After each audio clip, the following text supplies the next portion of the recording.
اوله خبره دا ده چې دا کم د دویم واده شوقیان دي، دویم واده نه دی، یو خو مجبوري ده، مجبوري ځان ته خبره ده، هغه نه در یادوم.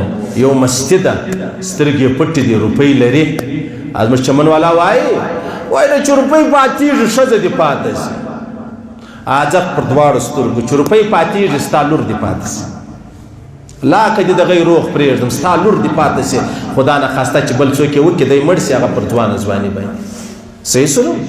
سعید ابن مسیب دا تابعي و، فقیه و، ډېر لوی عالم و.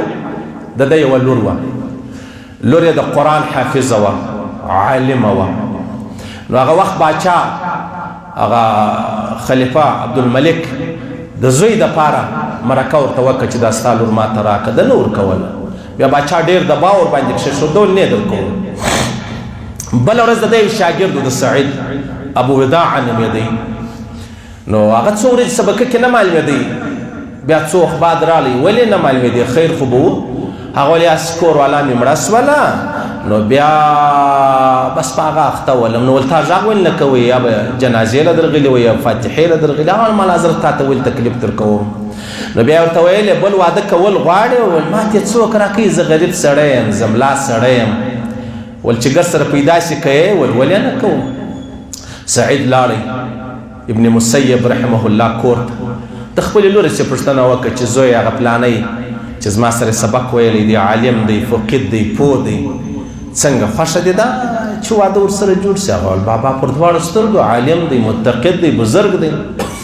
بس رالی چې رالی نکاح یې ور وتړله په 100 روپۍ، معمولي روپۍ باندې. چې نکاح یې ور وتړله بس دی ولاړی. دغه دا طالب وای، دا شاګرد ده، خو نو شاګرد دی، طالب دی کنه عالم و. و زه دی حیران یم چې تا څنګه الله احسان را سره وکړي. خیر کور ته ماښام ناست یم روزه کومه، دروازه وټکېدله. دروازه چې وټکېدله زه ورغلم، الخیر ول سعید یم. مال سعید؟